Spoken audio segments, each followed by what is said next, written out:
Արմեն Աշոտյանի փաստաբան Ռուբեն Մելիքյանի հետ։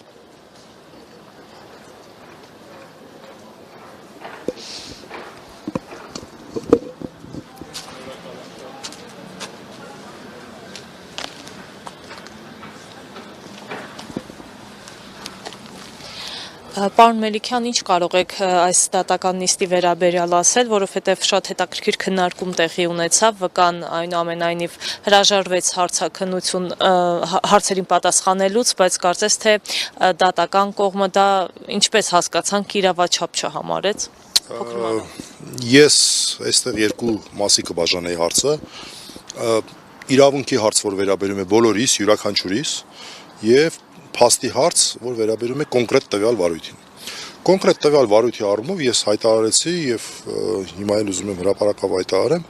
չկա որևէ վկա, որի ցուցմունքը մեր համար կարող է որոշակի խնդրահարույց լինել։ Սա միանշանակ։ Այդ թվում նաեւ այն վկան, որ հրավիրված էր այսօր։ Եվ մեզ համար միանշանակորեն, այսպես, եթե այդ տեսանկյունից նայենք, ես հատուկ սա ասացի, որովհետեւ տպավորություն հանկարծ սխալ որևէ մեկի մոտ չձևավորվի։ Այդ թվում նաև ներկայիս վկայի այսօր հրավիրված վկայի մասին է խոսքը։ Բայց միաժամանակ մենք յուրաքանչյուրս պարտավոր ենք հարգել մեր սահմանադրությունը, մեր օրենքները եւ տվյալ դեպքում բերվեց իմ պատկերացմամբ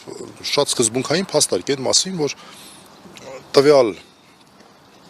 անձի հետ առնչություն ունեցող, սերտ առնչություն ունեցող ՍՊ-ի ողջ հաշվապահությունը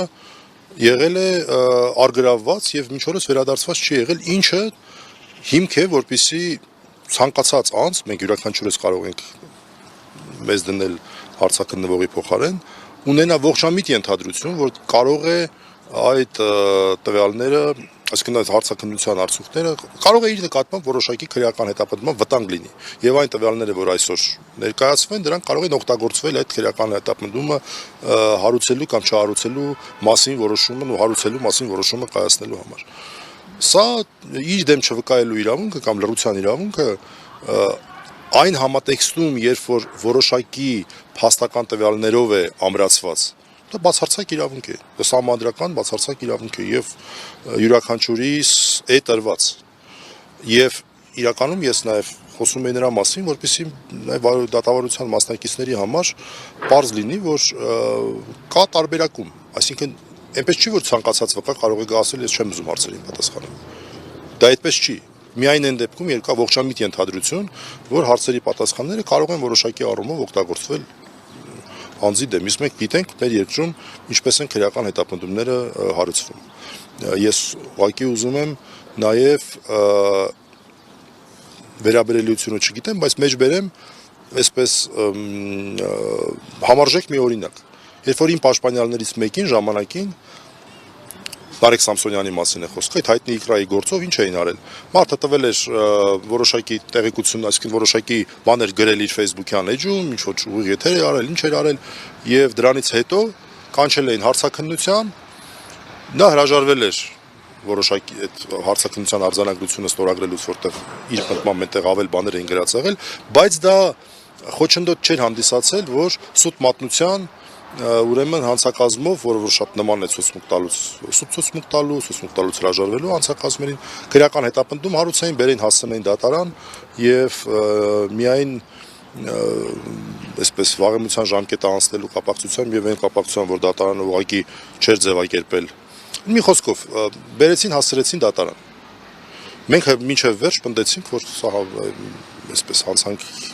մեր կողմից չի իրականացվել, բայց օրինակ ինչ եմ բերում։ Օրինակը բերում եմ ցույց տալու համար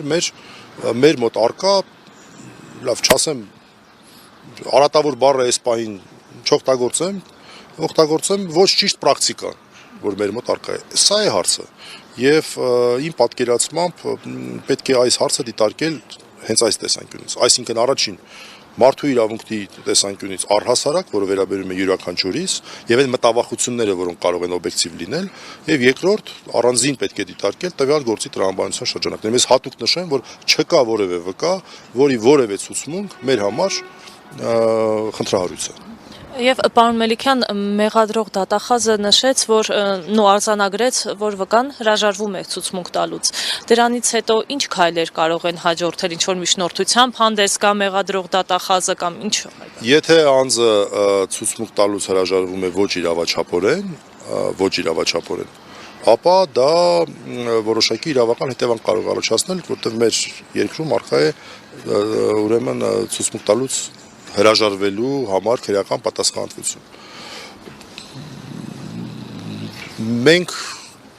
այդ հնարավոր վարույթի, եթե այդպիսի վարույթ իհարկե լինի, մենք դրա կողմ չենք։ Եվ ես չեմ ցանկանա որևէ լրացուցիչ բան ասել, քան ես ասացի դատարանում։